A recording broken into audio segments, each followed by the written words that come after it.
Olá, pessoal da Turma X. Agora vamos falar de sistema digestivo, na sequência de nossos conteúdos.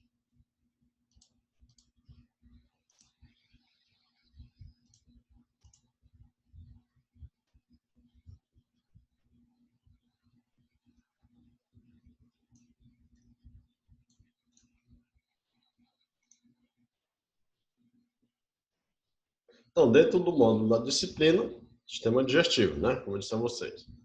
Vamos começar aqui a expor a parte teórica. Então, o sistema digestório, pessoal, que vai ser aquele sistema do nosso organismo responsável pela digestão e pela captação dos micronutrientes que nós vamos precisar para fazer com que esse organismo se mantenha funcionando. Esses micronutrientes, vocês viram lá na disciplina de nutrição e dietética, carboidrato, água, sais minerais, vitaminas. Todos esses micronutrientes eles vão ser assimilados pelo sistema digestivo para que daí cada um vá para o seu lugar específico e ser utilizado pelas diversas células para a realização do processo de metabolismo. Vamos primeiramente ver a divisão do sistema digestivo. Então, o sistema digestivo ele é dividido em dois grandes blocos. É dividido em canal alimentar e é dividido em órgãos anexos. No canal alimentar, nós temos aqui a cavidade bucal, onde na cavidade bucal relacionada ao sistema digestivo nós temos a boca, né? Faringe, esôfago, estômago, intestino delgado e grosso, reto e região anal. Então aqui, no sistema digestivo, nós temos duas aberturas. Nós temos uma abertura na região bucal e temos uma abertura na região anal. Então, o alimento ele vai entrar por um determinado local e, após sofrer todo o processo de digestão, ele vai sair os excretas desse alimento para a região anal. E temos também os órgãos anexos, que são as glândulas salivares, o fígado e o pâncreas aqui como órgãos anexos. Então, vamos estudar anatomicamente cada uma dessas estruturas e estudar fisiologicamente que é o funcionamento desse sistema.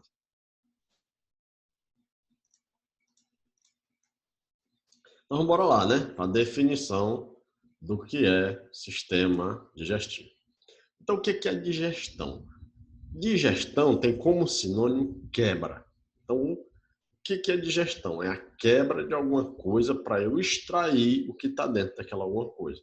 Então, processo pelo qual moléculas orgânicas presentes nos alimentos, como proteínas, carboidratos, lipídios e etc., vitaminas, sais minerais, são quebradas em moléculas menores por ação de enzimas digestivas. E esse processo de quebra é chamado de catabolismo. Entendeu? Quando eu falo metabolismo, o metabolismo ele ocorre em duas etapas. Uma etapa chamada de catabolismo, que é tudo isso aqui que foi descrito, e outra etapa chamada de anabolismo, que é a etapa de construção de estruturas celulares. E as partes componentes do tubo digestivo. Então, nós vimos que existe um tubo, que ele começa na cavidade bucal e vai terminar na região anal.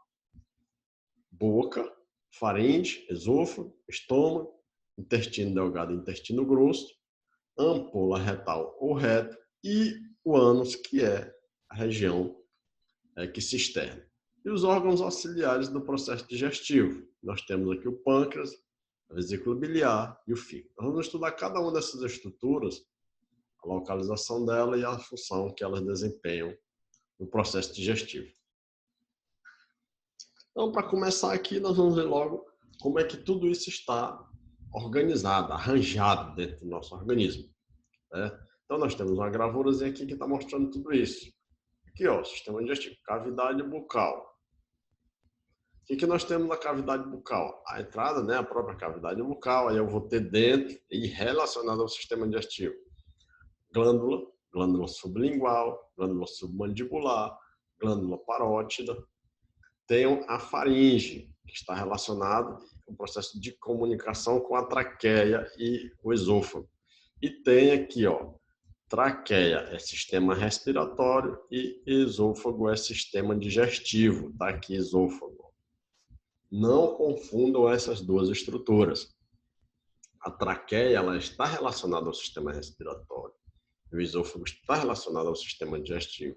Quando você está se alimentando, que você faz o processo de deglutição, esse alimento cai para dentro do esôfago, não é para dentro da traqueia. Caindo para dentro do esôfago, ele vem daqui para dentro, que esse aqui é o estômago. Aqui está aqui o músculo diafragma, mostrando aqui que ele divide a região torácica da região abdominal. Estômago, todas as porções do estômago aqui, esse estômago vai se comunicar com essa outra região aqui, essa outra porção, que é chamada de duodeno, que é a primeira porção do intestino delgado, e vai para dentro aqui, formando o intestino delgado, que vai aqui, ó, sai bem aqui, as três porções do intestino delgado, duodeno, jejum e íleo. O intestino delgado, no finalmente, vai se ligar ao intestino grosso.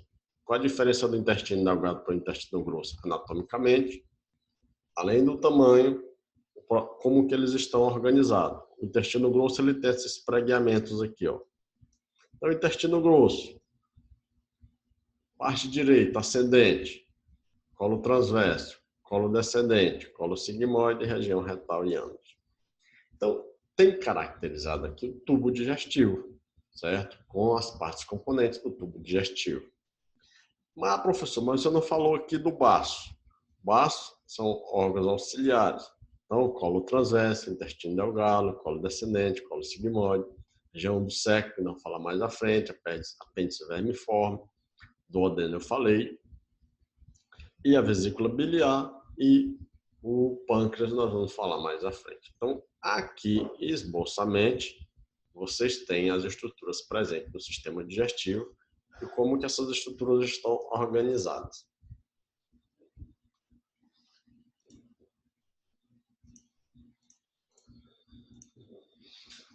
Outra gravura também, caracterizando o que eu já falei, né? Só para reforçar em outro ângulo o que nós vimos lá. Então, tá aqui, cavidade bucal, esôfago, desce para dentro do estômago. O estômago vai se comunicar com o intestino delgado na primeira porção, que é a duodeno, depois jejum e íleo. Esse intestino delgado comunica-se com o intestino grosso, colo ascendente, colo transverso, colo descendente, colo sigmoide e reto. Então, vamos falar agora do processo digestivo. Então, depois de vista essa parte anatômica, nós já sabemos quais são as partes componentes do sistema digestivo, sabemos que o sistema digestivo é formado por um tubo, que é um canal, e por órgãos acessórios. Vamos entender o que ocorre em cada local. Na boca. Na boca ocorre a digestão do carboidrato amido. Então, o carboidrato amido, principalmente quando você está comendo substâncias ricas em amido, pão, derivado de pão ou de trigo, são ricos em amido. A digestão deles começa na boca. Na boca também vai ocorrer a ação dos dentes, que os dentes vão rasgar, amassar, triturar o alimento. E na boca também eu tenho a presença de glândulas salivares, que são as glândulas parótidas, submandibulares e sublinguais. Além de ocorrer o processo de deglutição após o alimento sofrer a ação dos dentes.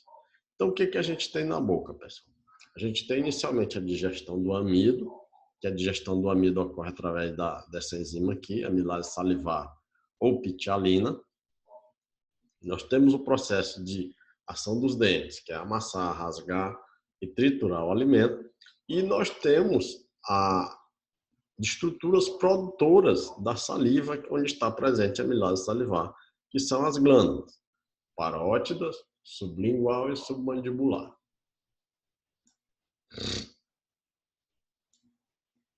Então está aqui a gravura mostrando, né, todo o estudo da cavidade bucal. Vocês podem identificar cada componentezinho aqui, língua, né?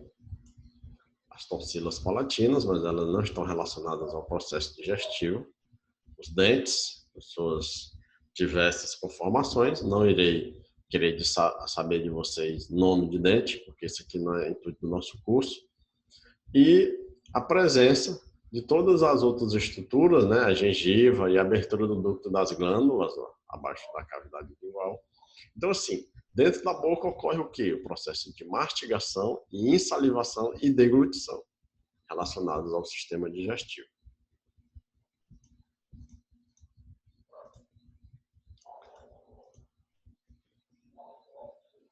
Glândulas salivares. Então, as glândulas salivares, elas são responsáveis pela produção de saliva, que vai ter a enzima chamada amilase salivar na sua constituição e vai ser responsável pela digestão inicial do amido. Então, glândula salivar, a saliva lubrifica e dissolve os alimentos e começa a decomposição química do carboidrato e lipídios. Então, está aqui a estrutura, certo? Anatômica, para a gente identificar onde é que estão presentes essas glândulas. Primeiramente, a glândula parótida. Ela está presente aqui na região lateral e ela vai produzir saliva e lançar dentro da cavidade bucal através desse ducto. Nós temos aqui também as glândulas submandibulares, uma do lado direito e outra do lado esquerdo, que estão abaixo da mandíbula e vão ser responsáveis pela produção de saliva e lançar dentro da cavidade bucal por esse ducto aqui. E aqui a glândula sublingual, que está abaixo da cavidade da língua, vai ser também responsável pela produção de saliva e vai jogar para dentro da boca através do ducto aqui da glândula sublingual que sai abaixo da língua. Então vocês estão vendo aí, né, a conformação das glândulas. Essas outras estruturas fazem parte da estrutura anatômica, mas não é do nosso interesse nesse momento do sistema digestivo.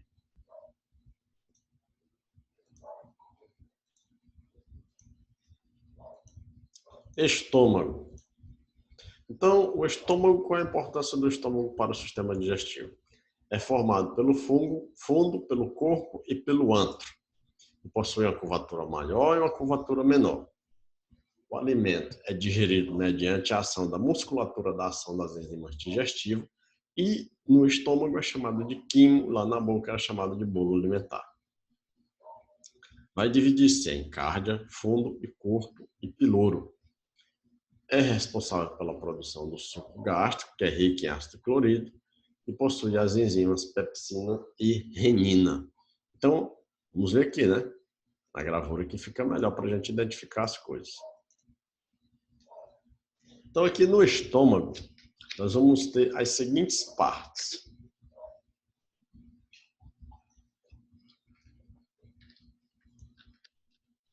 Essa estrutura aqui do estômago é uma parte que se comunica com o esôfago e recebe o alimento que vem lá da cavidade bucal.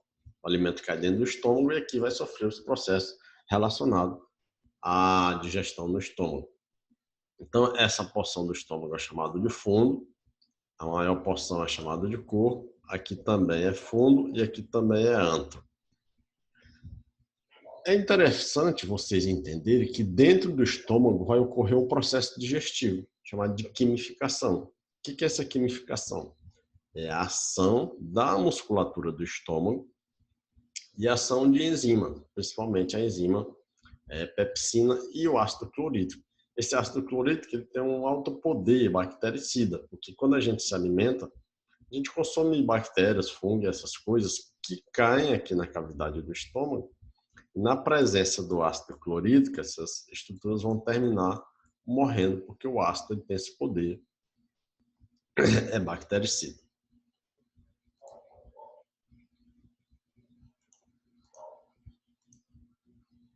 Então, bora lá. Intestino delgado. Ele é formado pelas seguintes porções: duodeno, jejum e íleo. Então, o alimento saiu da boca, passou pelo esôfago, foi para o estômago. Do estômago vai sair para o intestino delgado. Após chegar à primeira porção do intestino delgado, o quimo é neutralizado pelo bicarbonato de cálcio, que é secretado induzido pelo hormônio chamado secretina. O bolo alimentar agora é chamado de quilo. Então, bolo alimentar na boca, quimo no estômago e quilo no intestino delgado. Ocorre a digestão dos carboidratos, não digeridos na boca, por ação do suco entérico, que é através das enzimas tripsina e peptidase. E o suco pancreático? O suco pancreático ele é produzido pelo pâncreas e é lançado no intestino delgado através do duodeno, do canal colédrico. Ele é formado por as enzimas tripsina, quimiotripsina, onde ocorre a digestão de proteínas através das enzimas lipase pancreática e amilase pancreática. E a bile, que é produzida no fígado e armazenada na vesícula biliar e lançada no intestino através do canal colédrico, é produzido no fígado e possui ação de emulsionar as gorduras. Então, assim, é bom frisar, é bom que vocês lembrem que a bile ela não faz a digestão das gorduras. Ela apenas desmembra essas gorduras para que as enzimas chamadas de lipase façam a digestão da gordura. Então, aqui a gravura está especificando essas coisas, né? Estômago, vocês viram que o alimento veio aqui do esôfago para dentro do estômago. Após sofrer o processo de digestão dentro do estômago, que é a quimificação, vai para dentro do intestino delgado. Aqui a primeira porção passa por trás aqui, é o duodeno. Vai circular todas as porções do intestino delgado, certo? A porção do jejum e a porção do ilho, e vai chegar bem aqui no intestino grosso. No intestino grosso já tem um processo de formação de fezes. Inicialmente, durante todo o intestino grosso vai ocorrer o processo de absorção de água e solidificação dessas fezes.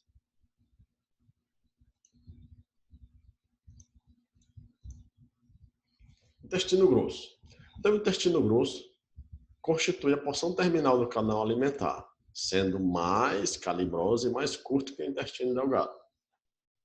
O intestino delgado, pessoal, num adulto, é de 1,70 m, ele esticado, ele chega a mais de 10 metros de comprimento. Então, para vocês verem como ele é grande. O intestino grosso é dividido em seco, colo ascendente e colo descendente. Seco é o segmento inicial em fundo que continua no colo ascendente. É uma parte inicial do intestino grosso. Essa parte seria essa parte aqui, ó. Toda essa região aqui, ó. E o colo ascendente, ele segue-se ao seco em direção cranial.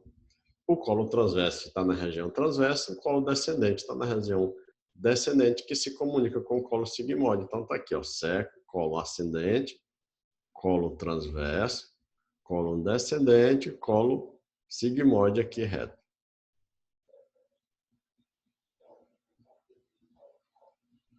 Colo sigmoide reto e ânus, que é a abertura para a região exterior. Colo sigmoide é a continuação do colo descendente e o reto continua o sigmoide até a abertura para a região anal. Tem como principal função a absorção de água e formação do bolo fecal, eliminado através do processo de defecação. Então, essa gravura evidencia o intestino grosso, mostrando todas as partes. Tem essa partezinha aqui característica que eu vou já falar dela, que é o apêndice, colo ascendente, colo transverso, colo descendente, sigmoide e reto. Essa gravura também de livro, mostrando a mesma coisa, só para frisar. E essa outra gravura, que é uma fotografia, né? Identificando essas estruturas para vocês. Bom, pessoal, eu disse que ia falar do apêndice, vamos voltar bem aqui. O apêndice, ele é uma estrutura que não tem função no nosso corpo, ele faz parte do sistema digestivo. Ele é uma protuberância, um prolongamento do intestino grosso. E vocês sabem que o intestino grosso, quando ele recebe o intestino delgado aqui, já tem no interior do intestino grosso a presença de fezes. Então, o que ocorre com esse apêndice, já que ele não tem função nenhuma ele pode ser retirado? Em alguns momentos, ele vai acumular algumas bactérias aqui no seu interior, porque ele não tem saída para cá. As bactérias que chegam aqui, elas retornam, elas são levadas pelo fluxo do bolo fecal aqui. Então, a presença de algumas bactérias no interior e com a produção de toxinas por essas bactérias, vão fazer com que esse apêndice fique inflamado, ele incha de tamanho. E quando ele incha de tamanho, ele desenvolve um problema chamado de apendicite. Essa apendicite é um problema sério, que tem que ser resolvido com um processo cirúrgico, a retirada cirurgicamente do apêndice aqui, né? Porque senão ele pode estourar e derramar fezes para toda a cavidade abdominal. Então, essa gravura aqui, ela mostra uma gravura, uma foto de cadáver, né? Todo o arranjo aqui do sistema digestivo, certo? Com suas partes e componentes. Então, pessoal, a gente finaliza mais esse conteúdo. Um abraço para vocês e bons estudos.